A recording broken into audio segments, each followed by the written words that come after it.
It is a tradition at HCA for the fourth grade class to take a 3-day field trip to the Outer Banks of North Carolina. On Tuesday, April 3rd, we arrived at school with our parents and loaded 2 charter buses. Students rode on one bus and the parents rode on the other. Our first stop was in Jacksonville for breakfast. Next, we got on the ferry and rode to Ocracoke. After our ride on the ferry, we visited our first 2 lighthouses, Ocracoke and Cape Hatteras. On our second day, we visited a lot of educational places. We went to the Currituck Lighthouse and the Center for Wildlife Education. After that, we visited the Wright Brothers National Memorial in Jockey's Ridge, which was my favorite. Finally, at the end of the second day, we shopped for souvenirs. On our last day of the field trip, we learned about the Lost Colony, then visited Roanoke Festival Park. Now you will learn more details about each place we visited. I hope you enjoy our presentation. The Outer Banks of North Carolina is a string of narrow barrier islands that is 200 miles long. It is also known as the OBX. The Outer Banks is a major tourist destination and is also known for its great climate and wide open beaches. The rough seas of the Outer Banks and the large number of shipwrecks that have occurred there have given these seas the nickname Graveyard of the Atlantic. Our bus ride to the Outer Banks was fun. We left HCA at 5:15 a.m. This was my first time riding a charter bus. I was very excited. It was my first time leaving that early. The teacher sat in the front of the bus, and I sat in the back of the bus. I saw a lot of farms on the way to Cedar Island. I ate a snack before we even ate breakfast. After breakfast, we went to Cedar Island. It took about 4.5 hours to get there. On the way there, the teachers talked, and the boys were playing Mario Kart, and the girls were playing and talking. When we got to Cedar Island, we got on a ferry to Ocracoke. We checked into the hotel at 8:30 p.m. On Wednesday, we left at 8 o'clock a.m. to see the Currituck Beach Lighthouse. It was a very loud bus ride because everyone was hungry. After that, we were going to the Wright Brothers National Memorial. I was really looking forward to going there. Our next stop was Jockey's Ridge. Everyone was looking forward to that. The drive there was very smooth, but we did run into some traffic. On Thursday, we left at 8 o'clock and went to Fort Riley. The bus ride there was quiet, but hot and a little bumpy. Next, we went to the Roanoke Festival Park. Our last stop before we went home was the Cedar Island Farm. Once we left there, we went to Greenville for supper. I sat with my friend Josh. The bus ride there was very hot and big, then dirty by then. After we left Greenville, we were going to HCA. I wish we could have stayed another day. When we got to HCA, everyone was talking about spring break. On our field trip to the Outer Banks, we went on a ferry called Swan Quarter to cross the Pamlico Sound. The ferry was put in the water 2 years ago in 2010. It is affiliated with Elon University. The ferry, which is 220 feet long and 50 feet wide, is capable of carrying 300 people and 50 vehicles. The ferry is the state's 6th Sound class ferry and cruises the water over the Pamlico Sound from Cedar Island to Ocracoke and from Ocracoke to Swan Quarter. Our ferry ride was 2 hours and 15 minutes long. There was a lower deck where you would park your vehicle and an upper deck where we threw bread to the seagulls. The weather was perfect and it was so fun. On Tuesday, we saw the Ocracoke Lighthouse. It was the first lighthouse we saw. It was a long walk to the Ocracoke Lighthouse, but all of the kids liked it because we got to exercise our legs. Did you know that the Ocracoke Lighthouse is the oldest brick-and-mortar lighthouse in North Carolina? A nutria was at the lighthouse. Some people nicknamed it the lighthouse's pet. I had a great time going to the Ocracoke Lighthouse. Our ferry ride from Ocracoke Island to Hatteras Island was on a beautiful sunny day. The water was very calm, so that made the ferry ride very smooth. We had just left from seeing the Ocracoke Lighthouse. We sat in line and waited for about 15 minutes for the ferry to arrive. Once the ferry arrived and the vehicles unloaded, an officer led our bus onto the ferry. The bus with our parents was loaded after our bus. The ferry was packed with buses, cars, trucks, and motorcycles.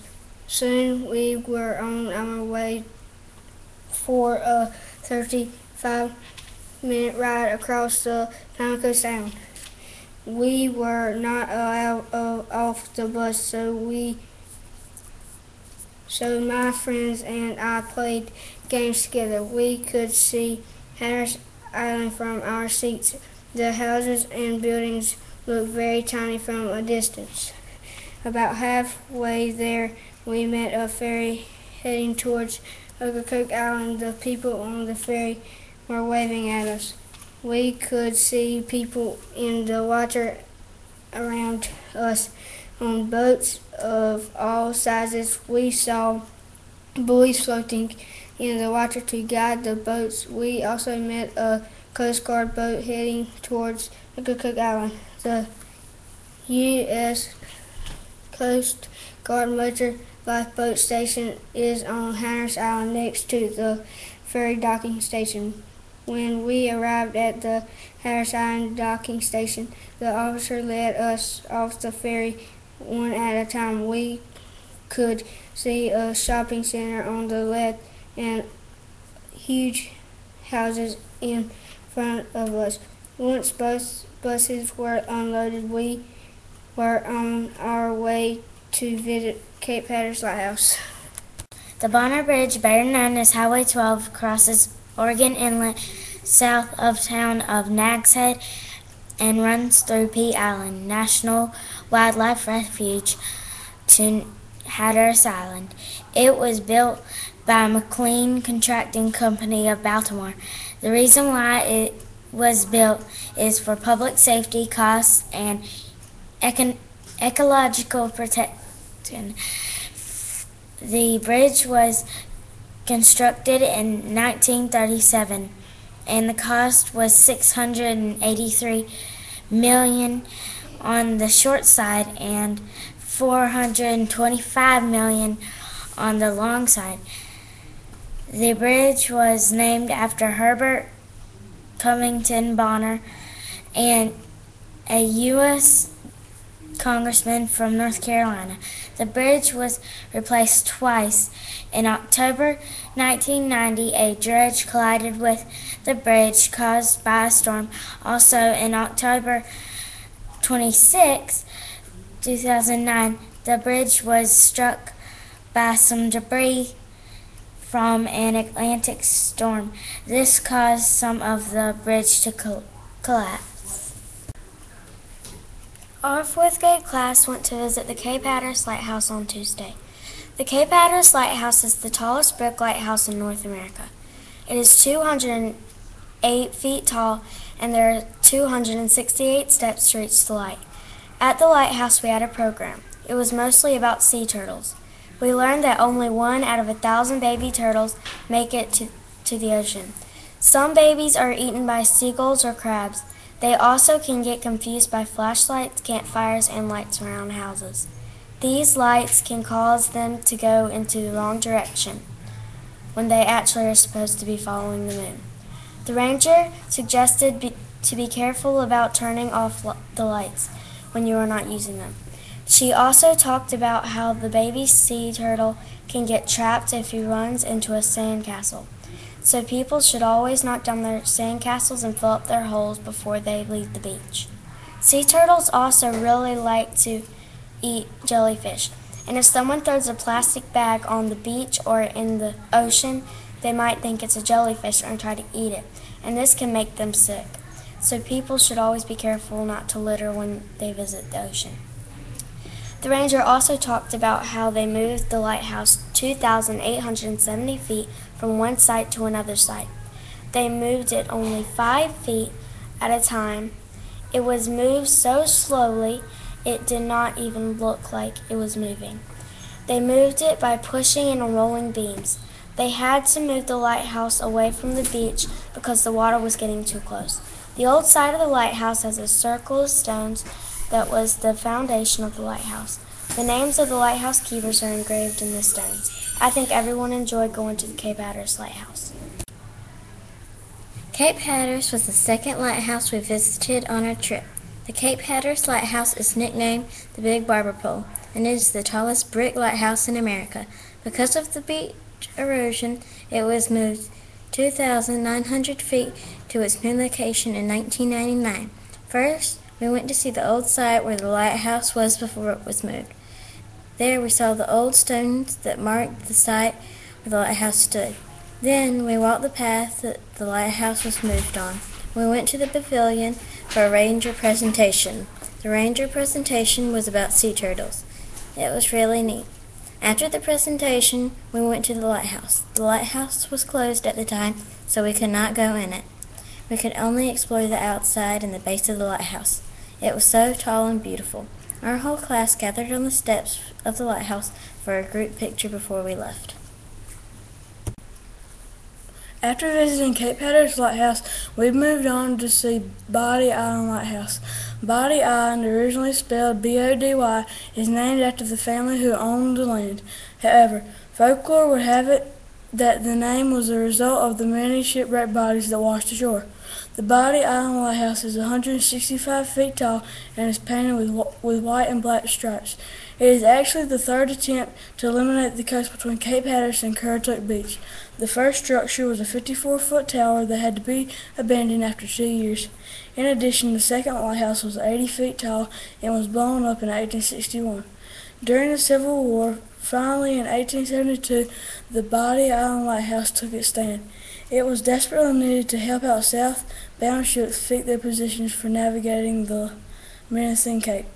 After decades of enduring harsh maritime elements and storms, the Body Island Lighthouse became badly deteriorated. In 2009, the National Park Service received funds for a major restoration project. Additional funding was received in 2011 and a contract is currently being negotiated.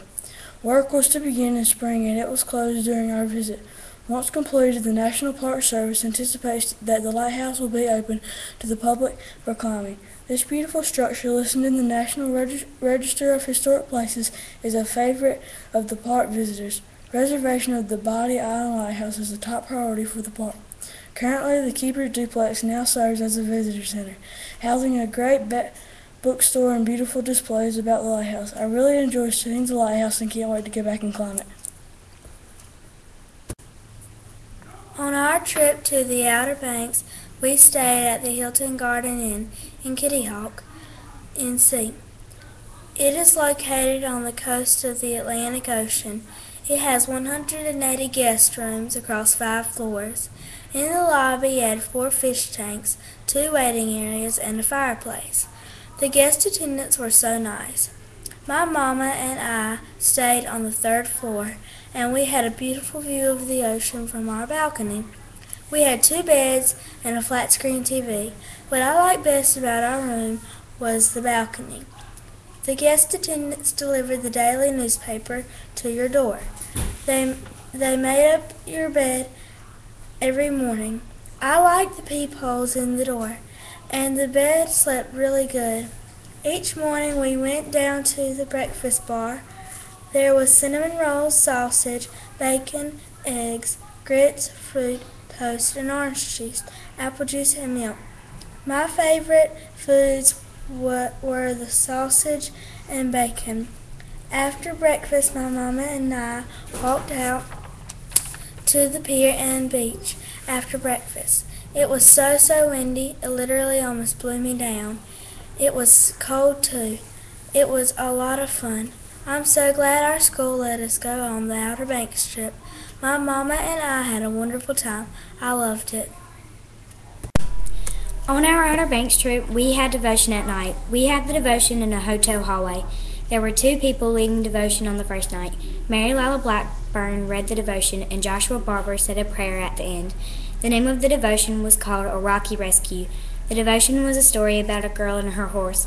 There were many lessons learned from this devotion. The following are some of the lessons learned.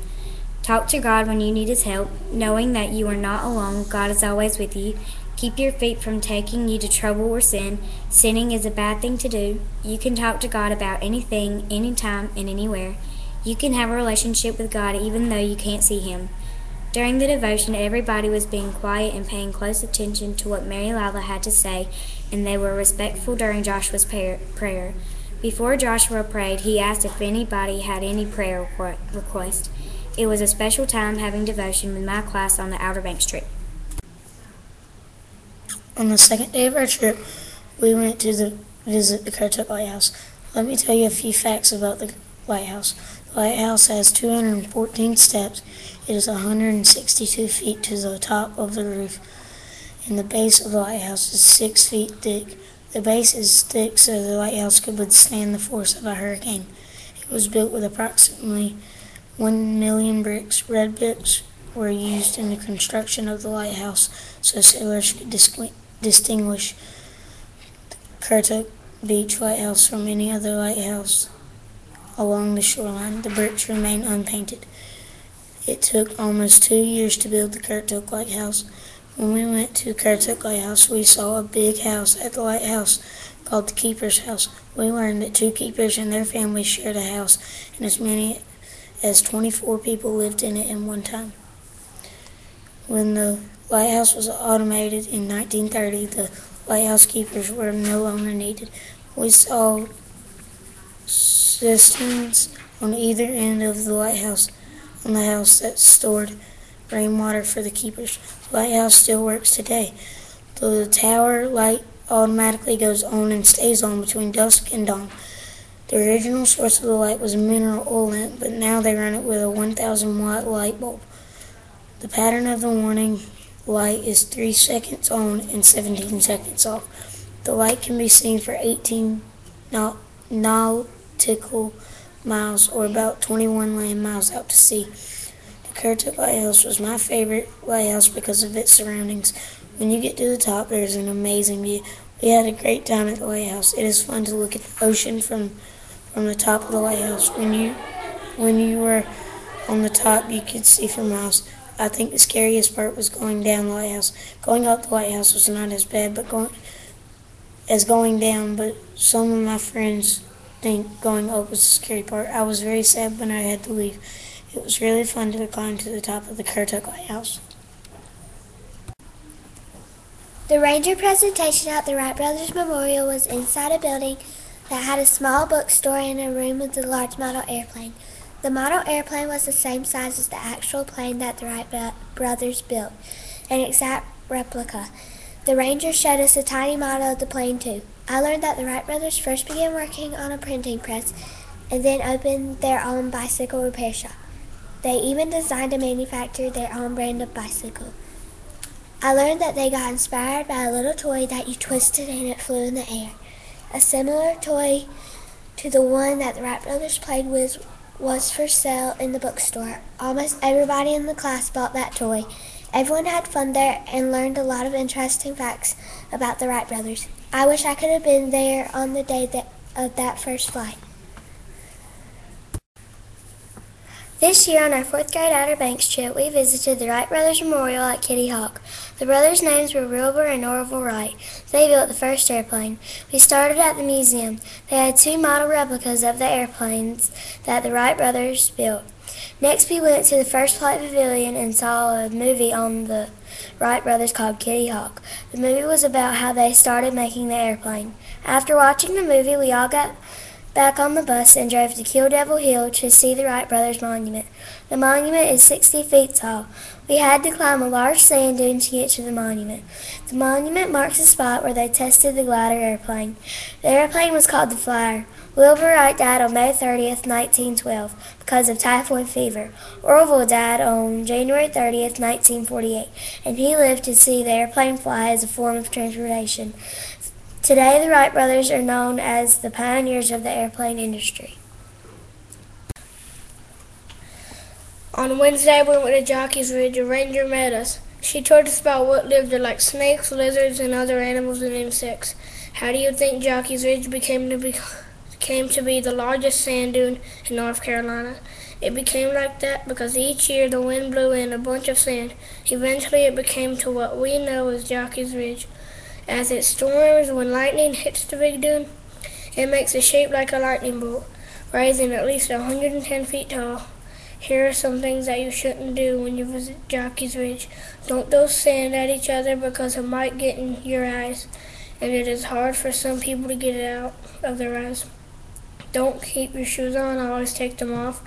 Do not push people off the dune because they can really get hurt.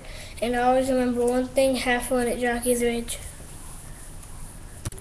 Jockey's Ridge is one of the most fun places that we visited while we were in the Outer Banks.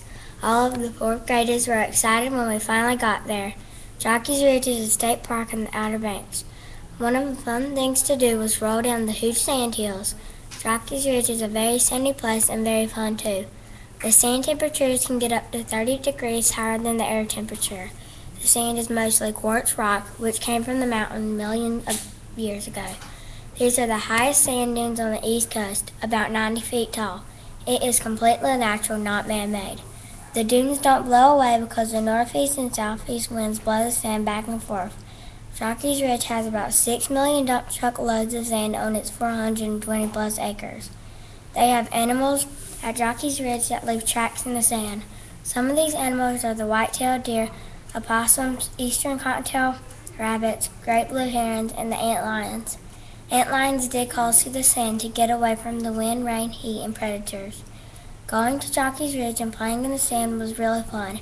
I hope that I will have a chance to go back to Jockey's Ridge. On Wednesday night, Grace Burris did our devotion. The title of her devotion was Christian Tag. She talked about how God tags you and He comes into your heart. It is just like when you play the game tag. The devotion was short, but everyone loved it. We had the devotion in the hotel lobby by the fireplace. Roanoke Island was meant to be a brief stop for 1587 colonists, but was never planned to be their new home. Their final destination was meant to be the Chesapeake Bay, 2 days' sail further north. The course of history was changed, and Virginia Dare, the first English child born in the New World, among them with her family and other colonists, disappeared in this area. Their whereabouts never discovered. Named a National Historic Site in 1941, Fort Raleigh was explored and the fort restored in the early 1950s. Prior to that, various log structures had been built as tourist attractions which were not authentic reconstructions. The fort, which originally commanded a good view of the Sound, was reconstructed in the same way it was built in 1585. The fort is the only structure whose site has been located exactly. After intensive studies from 1956 to 1948, National Park Service had been found enough evidence for the original moat to justify reconstruction in 1950. Among the many artifacts recovered were a wrought iron sickle and Indian pipe and metal counters used in accounting. The fort, which originally commanded a good view of the Sound, was reconstructed in the same way it was built in 1585. Some of the recovered artifacts are on display in the park's visitor center. On our last day, we visited the Lost Colony. The Lost Colony was established on Roanoke Island. It was settled around the year 1587 by John White. In that time, he brought with him several families, adding up to 117 people. The difficulties they faced back to the new land was the war. The difficulties on the new land were the Native Americans and running out of supplies. John White left to get supplies. John White went back to England on August 27, 1587. White returned to America 3 years after. White found the land vacant and found the word Croatan after his return. The rest of the lost colony is a mystery, since to this day no one knows what happened. We arrived at Roanoke Festival Park on Thursday, April 5th at 10:45 a.m. It was cold, cloudy, and windy outside. There was a blacksmith that met us to start the tour. She said she was 444 years old. The park shows us people what it was like to live during the 16th century. We all got to see how the colonists and American Indians lived in the 1585. We broke into two groups. My group went to see Elizabeth II's ship first. The ship was a model of the one the colonists sailed on the New World. On the ship, the men shot a cannon and gave us a tour down below, where the people had to stay for sometimes at least 70 days. Then we went to the colonist village. Twinkle helped the blacksmith making nails. We also saw how they carved wood to make chairs. We then went to American Indian Town. We saw log house, a dance circle, rope and basket weaving. We carved out wood on the handmade canoe. There was also a large garden which showed us how the Indians farmed. Next, we went through the Roanoke Adventure Museum. This showed us over 400 years of Outer Banks history. We had a page of questions that needed to be answered while going through the museum. Joshua was my partner. We enjoyed finding all this stuff. We had lunch outside. Cheeseburgers were great. After lunch, we saw the movie The Legends of the Two Paths, about how the Native American Indian and the colonists got along with each other. My favorite part of the park was looking for a fossil in a big fossil pit. I found lots of shark teeth in there. On our last day, we went to Roanoke Park. There we went to see a movie. It was a whole lot of fun. We watched a video about 3 Indians that were brothers. They weren't real brothers, but it looked like they were brothers. 2 brothers were in the same colony, but the other one was in a separate colony. The video lasted 45 minutes or longer. The white men came and burnt the Indians' huts. Many of the Indians were sick and died because of what they did. The chief of the 2 brothers' colony died after making his son chief. After the chief died, 2 of the brothers fought about the things the white men did, but the chief stopped them before they hurt themselves. One of the 3 Indians became a good friend with the white men. The white men wanted to take one of the Indians, but the chief went with them instead. The white men chained them, but the other Indian unchained him and let him decide which Indian he would live with, and he picked the other Indian. On Thursday, our 4th grade class went to the Island Farm in the Roanoke Island. The Island Farm was owned by the Etheridge family over 150 years ago in the mid-1800s, who also owned some slaves. When we arrived at the Island Farm, we went to the cookhouse and the house. In the cookhouse, we talked about how the mother cooked. We also got to see the room above the cooking area, which was the bedroom. Next, we talked about how they used guns and about the animals that were there. There were 2 oxen named Rocky and Charlie. There were also brown and white sheep, a black and white chicken, and 1 horse. Inside the house, we saw bedrooms, the guest rooms, the rooms where sick people stayed, in the living rooms. Their toothbrushes were made of hog bristles and animal bones. Their toothpaste was like baby powder, and their combs were made of animal horns.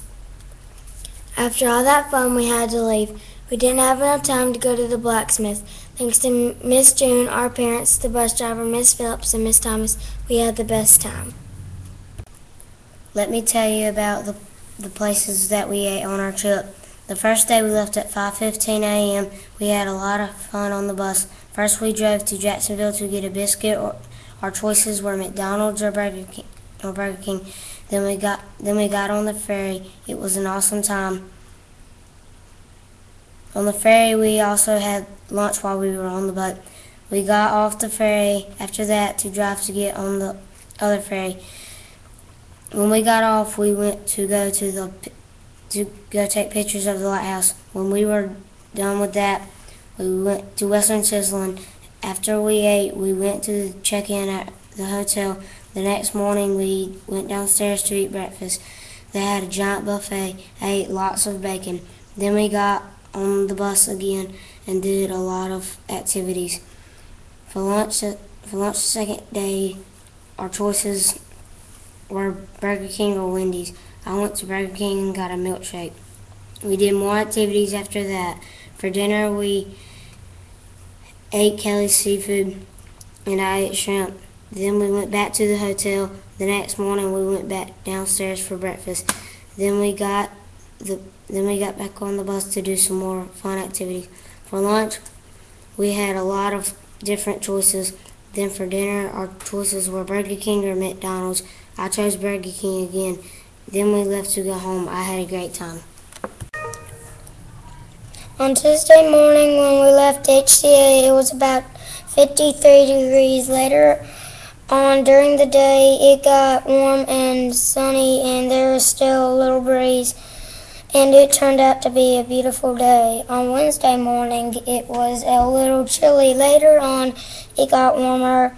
A storm had come up while we were eating supper, but it stopped raining before we finished the meal. On Thursday morning, it was cold and about 59 degrees, and there was a breeze flowing. The temperature increased to around 70 degrees in the afternoon. On our trip to Outer Banks, we saw many different types of wildlife. One of the first things we saw was at the Ocracoke Lighthouse, a nutria. The nutria is a large semi-aquatic rodent. It was originally introduced in North America for hunting purposes.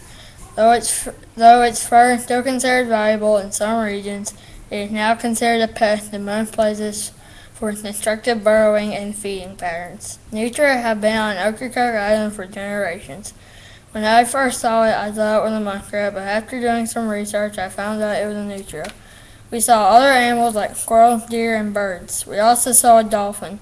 We did not see otter, crabs, or sea turtles, but we did learn that they are in the area. We learned a lot about the different types of wildlife that make their home in the Outer Banks. The past 3 days have been lots of fun.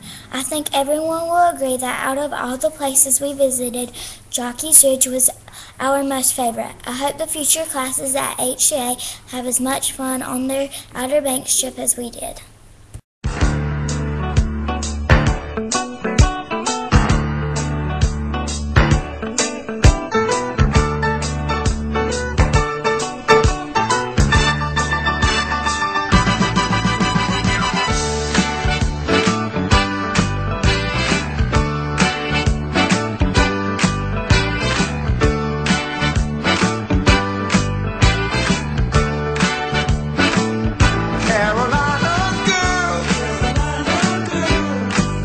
In the world,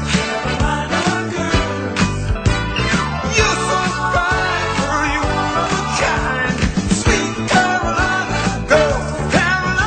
girls, sweet southern pearl.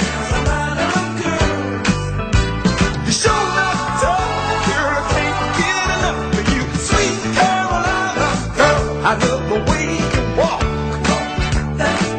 I love the way you talk.